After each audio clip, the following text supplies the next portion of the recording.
Hello everyone, কেমন আছো সবাই? আশা করছি সবাই ভালো আছো, সুস্থ আছো। আমিও বেশ অনেক ভালোই আছি। আজ আবারও এসে গেলাম ছোট্ট একটা রেসিপি ভিডিও নিয়ে। তো আজকে একটা মিষ্টি রেসিপি তোমাদের সাথে শেয়ার করব। এটা আমি আমার মার থেকে শেখা। আমি অনেক ছোটবেলা থেকে এটা খেয়ে এসেছি। আমার যখনই ইচ্ছে করতো মায়ে বানাতো, আর এখন আমার যখনই ইচ্ছে করে আমি বানিয়ে ফেলি। অনেক সহজ বানানোটা। আর এখানে আমি নিয়েছি ময়দা, তোমরা চাইলে আটাও নিতে পারো। আর একটু নুন দিয়েছি। আর যে কেকের জন্য যে বেকিং পাউডারটা ব্যবহার হয় সেখান থেকেও আমি একটু আন্দাজ করে দিয়ে দিয়েছি। সাথে আমি এখানে জল দিচ্ছি।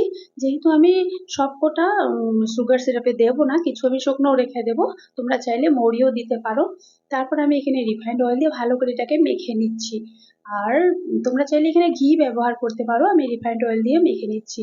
রিফাইন্ড অয়েলটা দিয়ে ততক্ষণ অবধি মাখবে যতক্ষণ অবধি এটাকে মাখতে মাখতে হাতে মুঠ করলে একটা লাড্ডুর মতন হয়ে যাবে, তখন ভাবে যে হয়ে গেছে আর মাখতে হবে না।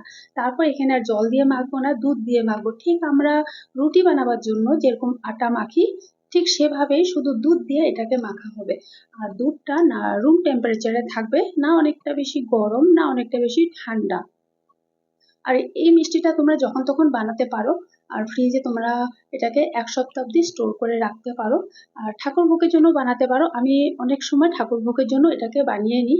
আর কখনো কখনো আমার যদি বাড়িতে কেউ আসার হয় তখনও বানাই, কখনো ইচ্ছে করলে খেতে ইচ্ছে করলে, যেহেতু আমি একটু মিষ্টি প্রেমী, তো আমার যখন ইচ্ছে করে আমি বানিয়ে নিই। তো এবার এটা আমার মাখা হয়ে গেছে, তো এটাকে আমি একটু সাইডে রেখে দিয়েছি ঢাকা দিয়ে। তো একটু আগে আমি তেলটা যেহেতু কেটেছিলাম, তো তেলের প্যাকেটটার ভিতরে অনেক থেকে যায় কিন্তু তেল, সেটা এমনি ওয়েস্ট হয়ে যায়। তো আমি এই প্যাকেটটা আজকে কাজে লাগিয়ে দেবো। তো এই যে স্টিলের থালাটার উপরে প্যাকেটটা রেখে দেবো। এবার যে আটাটা মেখে রেখেছিলাম, সরি আটা না ময়দা নিয়েছিলাম, এটা মেখে রেখেছিলাম। লুচি বানাবার জন্য যেরকম আমরা ছোট ছোট করে গোল্লা করে নিই, ঠিক সেভাবেই আমরা ছোট ছোট গোল্লা করে নেব। আর সবগুলো গোল্লা এড়িয়ে দেখো। এবার ভালো করে তোমরা দেখবে আমি জিনিসটা কিভাবে বানাই। মানে এতটুকু অব্দি তো একদম লুচির মতনই, যেভাবে ধরো এই যে এভাবে বেলে আমরা লুচি বেলে ফেলি। কিন্তু আমি যে মিষ্টিটা বানাবো সেটা হলো গিয়ে এই এখনই হলো, তোমরা ভালো করে মন দিয়ে দেখো, একটা ছুরির সাহায্যে আমি এটাকে কেটে নিচ্ছি। শুধু মিডিল পোর্শনটা কাটা হবে, দুই সাইডটা কিন্তু একদমই কাটা যাবে না। দুই সাইডটা যদি কাটা হয় তো ভাজার সময় কিন্তু এটা একদম নষ্ট হয়ে যাবে। তো তোমরা একটু ভালো করে মন দিয়ে যদি দেখো, তোমরাও কিন্তু খুব সহজেই মিষ্টিটা বাড়িতে বানিয়ে নিতে পারো। ঠাকুর ভোগের জন্য বানিয়ে নিতে পারো, নিজেরা খাওয়ার জন্য বানিয়ে নিতে পারো, বাড়িতে কেউ আসলো তাও তুমি বানিয়ে রাখতে পারো। যতই আমরা মার্কেট থেকে মিষ্টি আনি না কেন, বাড়িতে কিছু একটা বানালে ভালোই লাগে। ঠিক আছে, এবার দেখো আমি কেটে নিয়েছি। এবার দুই পাশ থেকে একটু হাতের তেল নিয়ে নেবে, তারপর দুই পাশ থেকে আমি যেভাবে করেছি একদম ইজি। একবার তোমরা যদি ঘরে করে দেখো, তবে তোমরা দেখবে নেক্সট থেকে একদম ইজি ভাবে বানিয়ে নিতে পারবে। দুই সাইড থেকে আমি একটু মরিয়ে মরিয়ে সাইডগুলো একদম ভালো করে চিপে দেবো, যাতে খুলে না যায়। আশা করছি তোমরা বুঝতে পারছো। তো এগুলো এবার বানিয়ে বানিয়ে আমি সেই তেলের প্যাকেটটা যে কেটে রেখেছি সেখানেই রাখবো, না হয় একটার সাথে একটা জোড়া লেগে যাবে। এমনও আমি যদি রাখার হতো তো থালার মধ্যে তেল দিয়ে রাখতাম। তো সবকটা আমি এরকম ভাবে বেলে নিয়েছি আর কেটে তারপর রেডি করে রেখে দিয়েছি। সমস্তটাগুলো আর দেখানোটা ঠিক না, মানে অনেক লম্বা হয়ে যাবে ভিডিও, তাই আমি মুখ দিয়ে বলে দিচ্ছি আর একটাই শুধু তোমাদেরকে করিয়ে দেখিয়ে দিয়েছি। এবার সবগুলোকে একদম লো ফ্লেমে ভাজতে হবে, হাই ফ্লেমে কিন্তু একদম ভাজবে না। হাই ফ্লেমে ভাজলে উপরটা লাল হয়ে যাবে, ভেতরটা কিন্তু হবে না। লো ফ্লেমে একদম গোল্ডেন ব্রাউন হওয়া অব্দি ভেজে নেবে। তো এখানে দেখো আমি সমস্ত কটা ভাজা হয়ে গেছে। এবার হলো সুগার সিরাপের পালা। যেহেতু আমি সব কটা সুগার সিরাপে দেবো না, একদম আমি অল্প করেই নিয়েছি। এবার না সুগার সিরাপে কিন্তু একটু টক দিতে হয়।